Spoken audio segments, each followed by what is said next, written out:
jalani, syukuri, baru bisa menikmati. Itulah konsentrasi yang sekarang. Jadi apa sih masyarakat spiritual itu di alam kita, di dalam rasa ini? Semangat untuk merubahkan rasa kita, pikiran maupun kita dengan kuasa Allah Subhanahu wa Ta'ala. Artinya yang tadinya nggak bisa terima, berusaha untuk bisa terima.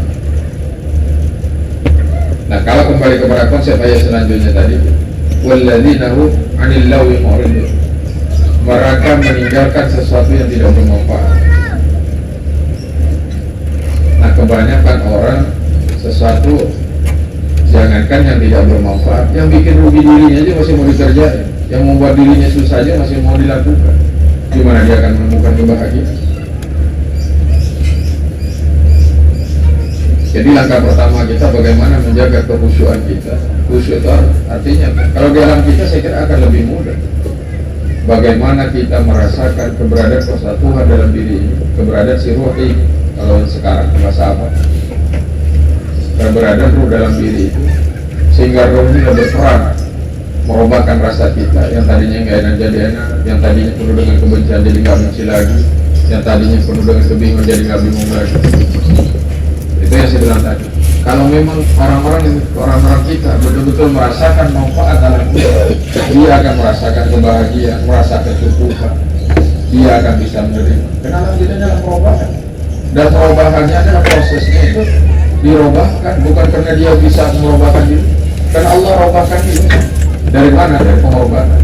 Salah satunya dengan kita silaturahmi, kita datang ke pos. Maka malam 14 yang lalu saya sampaikan ke teman-teman di Permata, bagaimana kita mau ke Tuhan, rumah Tuhan aja dijauhi, ya enggak? Nah kalau kita ke pos juga enggak, ini kan rumah Tuhan, pos itu, begitu enggak kira-kira? Sepakat kan? Pos itu akan menjadi rumah Tuhan. Sama dengan orang di agama, dia mengaku Islam tapi masjid musolanya dijauhi, itu ya gimana? Maka kata Rasulullah, barang siapa yang tidak sholat berjamaah, kalau perlu saya bakar itu rumah. Kenapa? Karena dia memang harus ke rumahnya Tuhan. Nah, orang kita saking yakinnya, karena qalbul mu'min baitullah, rumah orang-orang hatinya orang beriman itu rumah Allah, seolah-olah ya Allah udah di sini, mau ngapain lagi ke pos? Memang kenal Allah dari mana dulu? Kalau bukan melalui pos-pos yang ada, melalui para sesepuhnya, para pembina. Sekarang setelah dewasa dia mau tinggalin itu para pembina dan sesepuh, ya mana bisa? Sama seorang anak yang mau ninggalin kedua orang tua, ya jadi anak durhaka. Begitu nggak jadi? Ya orang memang Allah udah tunjuk seperti itu. Ya Quran wa nalawan fi sofi amaini al-iskur li wali-walidayk. Kata Allah, ibu kamu itu bersusah payah dan dia sudah punya selama 2 tahun, karena sekarang banyak pakai susu sapi kali kan, mungkin ada juga yang nggak nyusui, tapi yang bersusah payah membesarin anak. Maka Allah bilang, waskuruli wali-walidayk, bersyukurlah kamu kepadaku dan kepada kedua orang tua. Jadi inilah konsep dalam kita nggak bisa melupakan jalannya kita. Itu yang dikatakan asalmu dari mana dan mau kemana. Jadi jalan yang Allah berikan kepada kita itu melalui para pembina kita, melalui para sesepuh, hanya satu kuncinya. Nah ini saya baru merasakan betul kalimat dulu demi Allah Rasulullah, itu kan katanya sumpah, ya kan? Justru coba sekarang ini kita lakukan, hadir ke pos, mau bakti, mau setia, mau apa, lakukan itu hanya demi Allah dan Rasul. Kenapa? Karena ketaatan kita, karena keimanan kita, karena kecintaan kita kepada Allah dan Rasul. Kalau itu yang kita lakukan, saya sangat meyakini itu akan ada. Kenapa? Di Islam pun juga orang itu bisa merasakan manisnya dari sebuah keyakinan, halawatum minal iman, jika dia mencintai Allah dan Rasulnya melebihi dari segala. Nah sekarang pertanyaannya, Bu, kenapa saya nggak bisa bahagia? Nah pertanyaan sama diri kita, saya selama ini bergantungnya masih apa? Kalau akhir poinnya demi Allah Rasulullah, poin dia apa sekarang ini? Allahus Samad. Seperti tadi tata tertib yang baru yang sekarang di apa?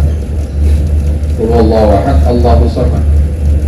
Nah sekarang ini bergantung dan berharapnya kita, bersandar kita ini kepada siapa? Kepada Allah kalau masalah itu pertanyaan. Kalau kita betul-betul hanya berharap kepada Allah, bersandar kepada Allah, bergantung kepada Allah, yakin kebahagiaan itu akan didapat.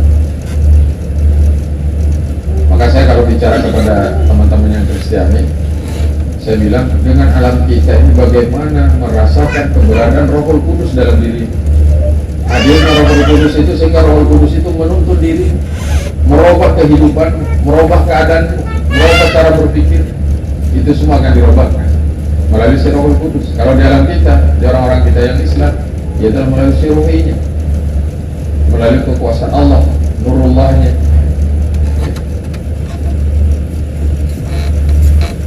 Jadi kebahagiaan yang hakiki dalam kita ya bahagia dengan kuasa Tuhan, bahagia dengan rahmat. Sekarang ini dengan adanya pandemi ini yang saya bilang, orang yang selama ini bangga, senang, bahagia dengan hartanya dilibas semua. Ternyata Allah nggak bisa menjamin dia bisa bahagia. Orang yang bersandar dengan pekerjaannya dilibas juga. Sampai orang bingung karena nggak kerja. Kenapa? Karena mereka punya keyakinan kalau saya nggak kerja nggak makan, berarti ngasih makan siapa? Allah apa pekerjaan kita? Ini keyakinan ya? Di saat kita mengarahkan keyakinan itu kepada pekerjaan, kalau saya nggak kerja nggak makan, ya benar-benar nggak makan. Ya memang kerjaannya kok yang ngasih makan. Nah sekarang begitu dipecat kerjaan dari kerjaannya, pasti dia akan pergi. Kenapa? Karena bersandarnya bukan kepada Tuhan, bukan kepada Allah. Itu Allah bersama. Maka di pandemi ini akan jadi siksa bagi orang yang tidak meyakini Tuhan, yang tidak mempercayai pengaturan Tuhan, tapi akan menjadi suatu ujian bagi orang-orang yang beriman, yang yakin dengan adanya Tuhan, bahwa inilah ujian dia sejauh mana yakinnya dia. Nah, jadi saat kita menghadapi masalah, persoalan dalam hidup, kejadian-kejadian yang gak enak, disitulah kita untuk melihat iman kita benar nggak sih dari saat itu.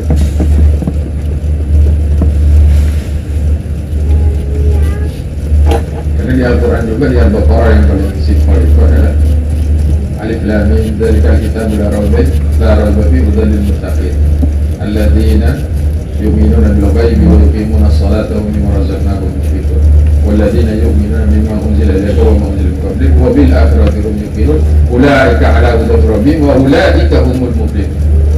Itulah orang-orang yang berada dalam petunjuk Tuhan, dan itulah orang-orang yang beruntung. Oke lah, kalau pemahaman sholat sekarang kita ambil sholat itu, tujuan sholat adalah akim sholat dan zikri, untuk mengingat Allah. Pertanyaan kita sekarang, sudahkah kita sebagaimana yang disampaikan? Ingatlah kepada Allah sepernafasanmu. Kalau di Al-Quran ya alladzina amanu dzikran katsiran, hai orang-orang yang beriman, ingatlah kamu kepada Allah sebanyak-banyak.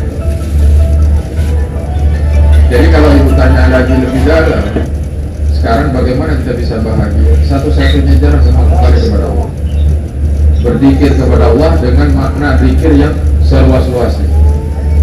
Karena zikir secara luas itu bukan zikir ya Allah atau subhanallah subhanallah, bukan itu. Zikrullah itu artinya segala bentuk tindak tanduk kita, penglihatan kita, pendengaran kita tidak terlepas bahwa di sana ada prasangka Allah Subhanahu wa taala. Itu yang paling. Ya kalau di Kristiani kayak atau mungkin di Buddha, tidak terlepas dengan kuasa Tuhan ya. Nah yang terjadi kadang-kadang orang tidak merasa kaya, tidak merasa bangga, tidak merasa bahagia dengan kuasanya. Dia baru bisa merasa bahagia dengan hartanya, dengan kedudukannya, mungkin dengan kecantikannya, dengan keberhasilannya. Itu semua kan semua bersifat sementara. Yang kekal hanya Allah Subhanahu wa taala, hanya Tuhan. Nah saya ngalamin susah, kontrak diusir, pernah diancam, pernah. Hanya saya tidak merasakan susah itu, alhamdulillah. Karena saya sebelum dari terima nih amanah, ditambah lagi setelah terima nih amanah, saya hidup ini sebagai kambing. Kenapa? Karena di Al-Quran jelas bahwa kehidupan dunia ini hanya permainan dan sedang gerobak.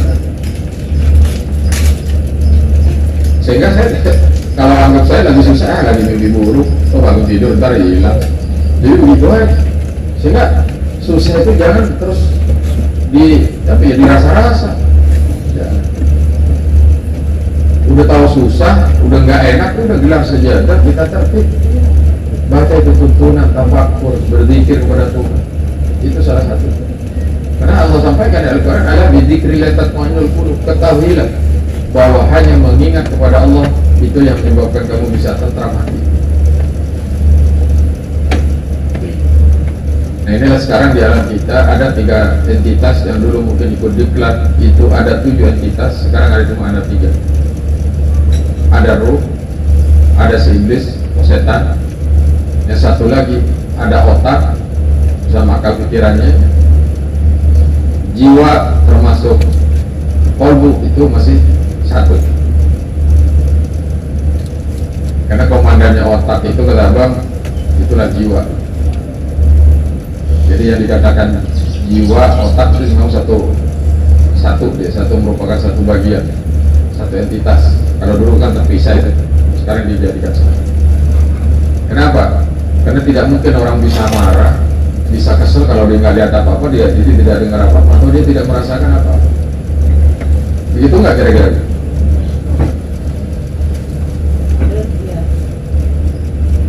Ya Pak Haji, saya bisa memahaminya.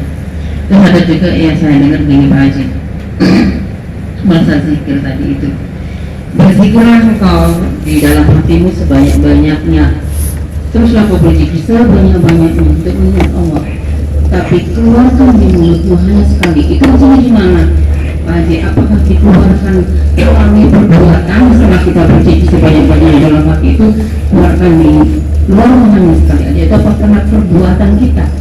Iya, saya bilang tadi kan, zikir secara luas. Zikir secara luas itu karena zikirin ada berapa? Ada zikir bil lisan yang diucapkan dengan lisan, ada zikir bil qalbi dengan hatinya dia merasakan, ada zikir bil arkan dengan perbuatan.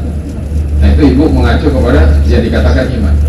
Bahwa iman iqraru bil lisan, tasdiqu bil qalbi, wa amalu bil jawarih. Apa yang dikatakan iman itu adalah diucapkan dengan lisan, ditanamkan dalam hati, diwujudkan dengan anggota. Kalau kembali ke alam kita, sucikan hatimu, ucapmu, akhlak, udah 3 aja besar. Semuanya itu nyambung.